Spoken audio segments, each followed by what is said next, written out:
Okay, retightening.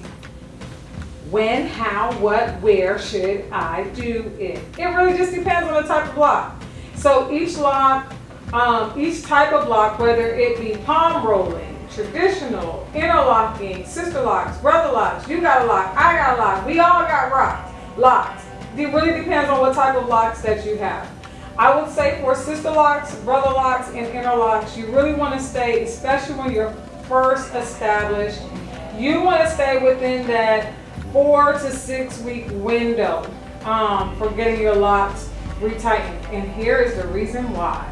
Because you want your locks to be consistent. When you wait too long and you wait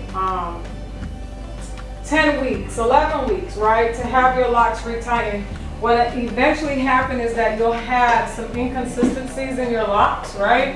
And that's how people's locks start to pop off, right? Because you have some weak points within your lock. So in order to combat that, I always tell people your first year, your first 2 years, your first 3 years may be that you're getting your locks retightened every 4 to 6 weeks.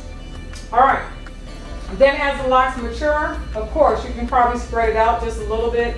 But usually the smaller the lock, the more frequently you have to come back and get your locks retightened, okay? So when you experience a lot of hair growth, right, when you feel a lot of frizz, that's usually a telltale sign that it's time for you to get your locks retightened, right? So we notice that once we get our locks retightened, all of a sudden that frizz kind of dissipates. Not that the frizz is completely gone, because we need some frizz in order to have our locks mature, but it does minimize as much frizz as, more frizz when you get your locks retightened, okay? So that should be the whole purpose. Then the other thing that I would say is for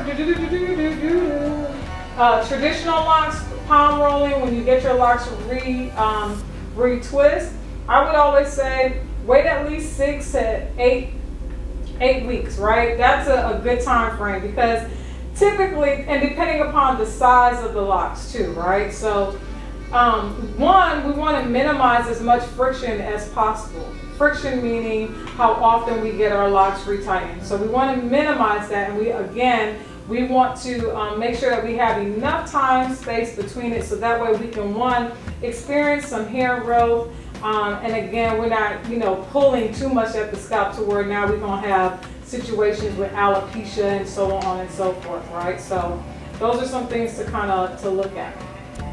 Check your scalp. Have your loctician check your scalp again. Still talking about scalp health when you get your locks retightened, because your loctician should be in here to be like, okay, we've got some inflammation, kind of like a doctor's office, right? So I see that you have some inflammation here, or you have some redness here, or you have some dry patches here. What are you using? What are you not using? Maybe you need to drink some more water. Your hair is kind of crunchy, so we need to moisturize from the inside out. What kind of vitamins are you taking? You might have just started a new vitamin regimen. So your scalp is also going to tell on you in regards to that. So always have your loctician look at your scalp, but then as they are retightening your hair.